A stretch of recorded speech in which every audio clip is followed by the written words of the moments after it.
오늘 추수감사주일을 지킵니다.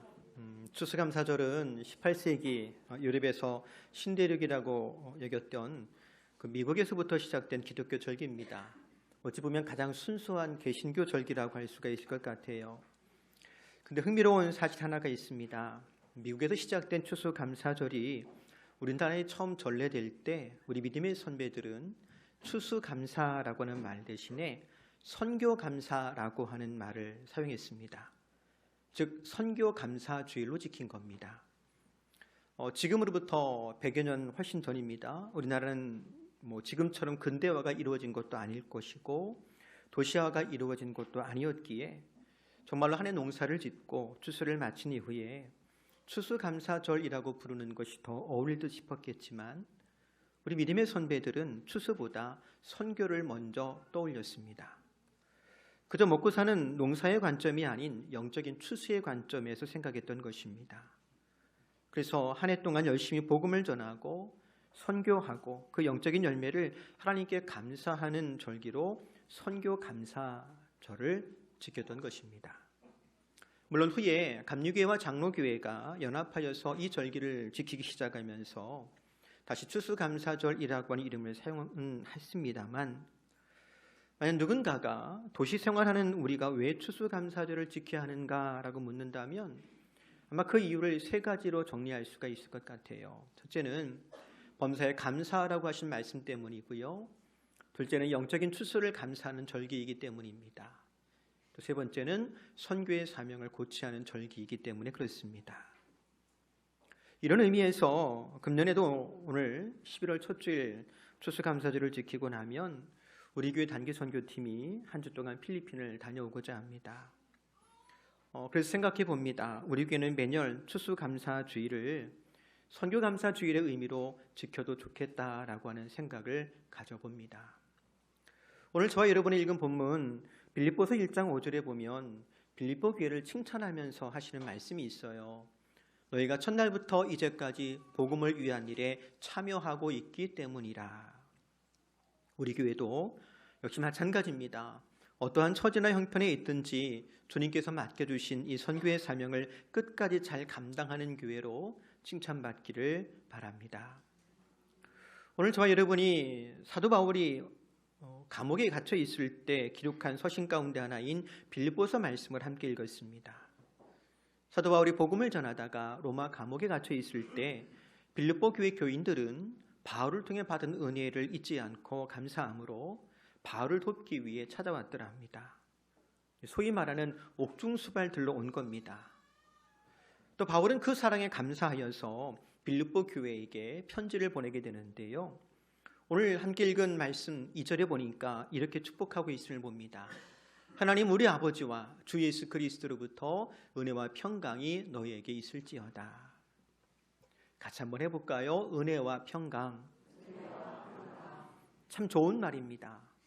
그것도 하나님이 주시는 은혜와 평강이니 얼마나 복된 것이겠습니까?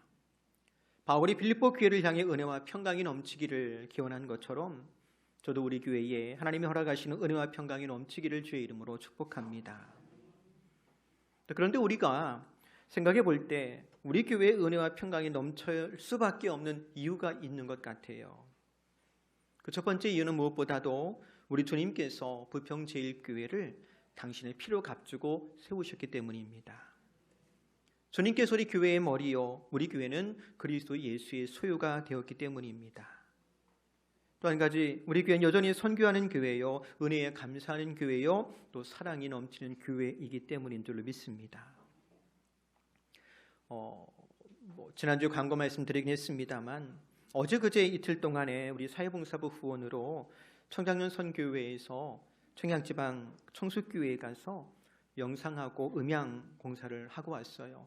새로 다 설치하고 왔습니다. 금액으로 환산하면 700만 원이 넘는 큰 금액이 소요가 됐습니다. 그런데 금액보다 더 소중한 것은 그와 같은 섬기는 마음인 줄로 압니다. 그리고 이런 봉사와 섬김을 통해 교회를 돕고 또 그리스도의 복음을 위해 부단히 수고할 수 있다고 하는 것이 얼마나 큰 은혜요 감사인지요. 그러니 우리 교회에는 주님 부어주시는 은혜와 평강이 넘침이 마땅한 줄로 믿습니다. 고전 예화 하나 함께 좀 나눌까 합니다. 2차 세계대전 직후에 여객기로 개조된 B-29 항공기가 비행 중에 그만 엔진이 멈추고 말았어요. 하는 수 없이 낙하산으로 승객들이 비상탈출을 시도해야 되는데 다들 겁이 나서 감히 뛰어내리지 못하더랍니다. 하는 수 없이 기장이 한 사람 한 사람 승객들을 설득하기 시작합니다. 제일 먼저 독일 승객을 불렀대요. 그리고서는 히틀러의 명령입니다. 뛰어내리십시오 했더니 하이히틀러 하면서 뛰어내리더랍니다. 일본 사람을 붙잡고 이야기했대요. 천황의 명령이다. 뛰어라. 그러니까 소데스까 하면서 뛰어내리더랍니다. 프랑스 사람에게 저 안에 펼쳐진 낙하산 보이냐고, 얼마나 멋있고 아름답냐고, 요즘 저게 유행이라고 그랬더니 프랑스 사람이 두말 않고 뛰어내리더랍니다. 또 미국 사람 붙잡고 이렇게 이야기했대요. 이미 많은 사람이 뛰어내렸으니 다수결의 원칙에 따라 빨리 뛰라고. 그랬더니 역시 군말 없이 뛰더랍니다. 근데 마지막까지 안 뛰어내린 사람이 있더라는 거지요. 누구였을까요? 그래요. 우리 마음은 다 같아요. 뛰고 싶지 않아요. 근데 기장에 가가지고 가서 귀에다가 뭐라고 쏘곤쏘곤 대니까 이 한국 사람이 반색하면서 뛰어내리더랍니다. 뭐라고 했게요? 이거 공짜입니다. 여러분, 우리 공짜 참 좋아하지요. 그런데 우리가 은혜를 배울 때 은혜는 값없이 받는 것이라고 배웠습니다. 맞습니다. 그래서 은혜라고 하면 공짜라고 하는 단어가 먼저 떠오릅니다. 하지만 여러분, 세상에 공짜가 있어요, 없어요? 없지요. 세상에 공짜가 어디 있습니까? 만약 공짜가 있다면 내가 아닌 다른 누군가가 대신 그 값을 치렀기 때문에 나한테 공짜가 되는 걸 거예요. 그러니까 만약 공짜라면 누군지 모르지만 이미 대신 값을 지불한 거예요. 그래서 은혜의 참 뜻은요, 대신 값을 치렀다라는 뜻입니다. 아담과 하와가 에덴 동산을 은혜로 받았습니다. 근데 그 은혜를 입기까지 하나님은 엿새 동안 일하셨더래요. 얼마나 열심히 일하셨든지 모든 창조 활동을 마치시고 안식하지 않으면 안 될 정도로 하나님도 열심히 일하셨더랍니다. 그 수고 때문에 아담과 하와는 은혜로 그 모든 것을 받은 거예요. 오늘 우리도 마찬가지입니다. 왜 우리가 은혜를 입는데 하필 예수 그리스도로부터 말미암은 은혜인가? 우리가 치러야 될 죄값을 예수께서 대신 치르셨기 때문입니다. 그것이 바로 십자가입니다. 갈라디아서 1장 4절에 이렇게 말씀하시지요. 그리스도께서 하나님 곧 우리 아버지의 뜻을 따라 이 악한 세대에서 우리를 건지시려고 우리 죄를 대속하기 위하여 자기 몸을 주셨으니. 예수께서 십자가에서 당신의 생명을 내어주심으로 우리는 죄사함 받았습니다. 또 고린도후서 8장 9절 보니까 이렇게 이르세요. 우리 주 예수 그리스도의 은혜를 너희가 알거니와 부유하게 하신 이로써 너희를 위하여 가난하게 되심은 그의 가난함으로 말미암아 너희를 부유하게 하려 하심이라. 여기 하나 생략된 단어가 있다면 대신이라고 하는 단어일 거예요. 또 예수께서 우리를 위하여 대신 가난하게 되었기 때문에 우리는 그 안에서 부유하게 된 줄로 믿습니다. 이것이 바로 우리가 예수 그리스도 안에서, 다른 말로 예수님 때문에 누리는 은혜의 복음인 것입니다. 사랑하는 성도 여러분, 내가 하나님의 자녀가 된 것, 내가 구원받은 것, 이것이 그냥 된 것이 아니라 십자가의 고통과 죽음과 부활이 있었기 때문에, 예수께서 내 죄값을 치렀기 때문에 내게 임한 은혜임을 잊지 말기를 바랍니다. 그리고 우리는 그 갚을 수 없는 은혜 때문에 감사함이 마땅한 줄로 믿습니다. 그뿐 아니지요. 우리를 불러 그리스도의 몸된 교회가 되게 하시고 하나님의 뜻을 이루어가는 거룩한 일꾼이요 복음의 전달자로 삼아주신 것이 얼마나 큰 일인지요. 그러니 감사함이 마땅한 줄로 압니다. 그런데 마태복음 11장 16절 이하에 보면 이런 말씀이 있어요. 이 세대를 무엇으로 비유할까? 비유하건대 아이들이 장터에 앉아 제 동물을 불러 이르되 우리가 너희를 향하여 피리를 불어도 너희가 춤추지 않고 우리가 슬피 울어도 너희가 가슴을 치지 아니하였다 함과 같도다. 우리가 살아가는 이 시대가 어떤 시대냐? 피리를 불어도 춤추지 않고 슬피 울어도 가슴을 치지 않는, 다른 말로 좀 표현해 본다면 도무지 은혜를 은혜로 받지 못하고 은혜를 깨닫지 못하여서 감사하지 않는 시대에 저와 여러분이 살고 있습니다. 즉 고마운 것이 없고요, 그저 모든 것이 당연한 것처럼 여기는 시대에 살고 있더라는 겁니다. 그래서 생각해 봅니다. 그리스도 예수의 대속의 은혜로 말미암아 우리 배에서 생수의 강이 흘러넘치며 날마다 감사와 기쁨으로 살아감이 마땅하지만 왜 우리는 그렇게 쉽게 은혜를 잊고 살까요? 생명으로 생명을 얻는 은혜를 입었으면서도 왜 우리 가슴은 그렇게 냉랭하기만 할까요? 아마 두 가지 이유 때문에 그런 것 같아요. 하나는 우리가 짊어진 삶의 무게가 너무 무겁게 느껴지기 때문일 겁니다. 즉 사는 게 너무 힘들다고 느끼기 때문에 나는 은혜 받지 못한 사람인가 보다. 설령 은혜가 장대비처럼 쏟아져도 나를 피해가나 보다 싶을 때가 있더라는 거지요. 제가 목회하면서 예전에 만난 한 사람이 있습니다. 모태신앙인이에요. 어려서부터 어머니의 기도로 자랐습니다. 학업을 마치고 성인이 되었어요. 사업도 시작했고 장가도 들었는데 그만 사업하다가 동업자의 배신으로 한순간에 전 재산을 다 잃어버리고 말았습니다. 세상 모든 사람이 다 미워지더랍니다. 이제까지 그가 믿고 신뢰했던 모든 사람들 믿을 수 없게 되더래요. 친구도 아내도 심지어 하나님도 못 믿겠더랍니다.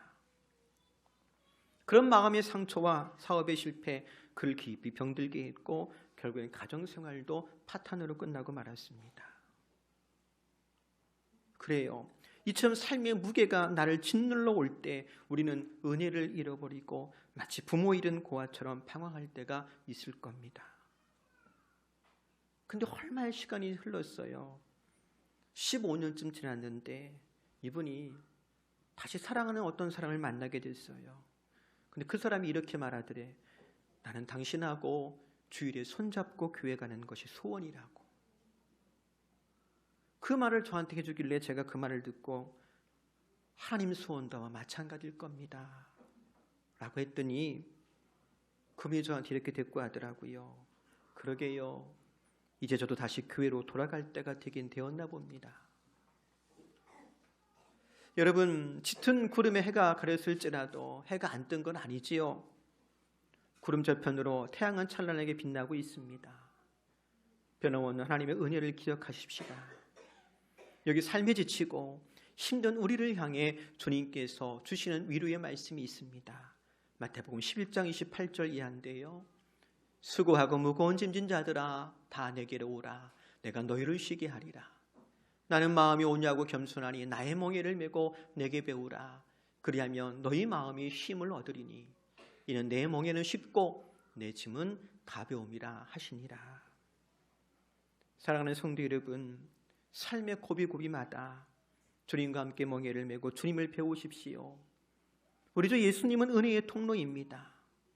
예수님은 우리의 질고를 지신 분이십니다. 삶의 무게가 무거우면 무거울수록 더욱더 주님께 나아가서 참된 위로와 평강을 얻는 저와 여러분 되기를 주의 이름으로 축복합니다. 또 한 가지, 우리가 은혜를 깨닫지 못하는 이유가 있다면 이번엔 반대로요, 너무나 많은 것을 가지고 있기 때문일지도 몰라요. 출애굽 사건 보면 애굽 왕 바로가 10가지 재앙으로 인해서 자신은 물론이거니와 그 나라가 망하게 되는 그런 사연들을 소개하고 있지 않습니까? 근데 가만히 보면 이 바로는 굉장히 많은 것을 가진 사람이었습니다. 근데 그 많은 것 때문에 그는 하나님께 순복하지 않았습니다. 설령 한두 개 잃어버려도 나 아직도 가진 거 많이 있어. 고집스럽게 하나님을 그것으로 대신하려 했더랍니다.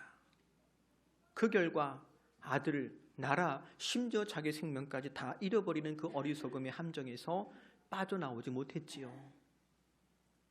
오늘 우리도 역시 마찬가지일 수 있습니다.